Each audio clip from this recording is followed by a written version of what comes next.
माननीय अध्यक्ष महोदय, वन प्राण्यांच्या एकंदरीत जो हैदोस चालू आहे सर्वीकडे, नुकसान वन प्राण्यांचं होऊन राहिलं, बिबटे, वाघ, रोही, डुक्कर, हरिण, तर या सर्व गोष्टीमुळे कुंपणाची योजना आल्याशिवाय हे होऊ शकत नाही.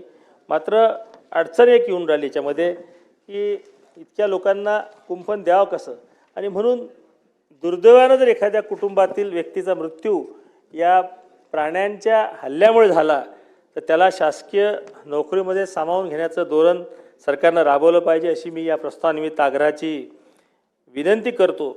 आणि सर्पदंश जो आहे तो गोपीनाथ मुंडे अपघात विमा योजनेमध्ये सर्पदंशाचा समावेश करावा. आणि आशिष जयस्वाल साहेबांचं मनापासून आभार मानतो की त्यांनी याविषयी कॅबिनेट, मला वाटतं कॅबिनेटमध्ये प्रस्ताव टाकायचा प्रयत्न ते करून राहिले. अधिकारी त्यांना विरोध करून राहिले.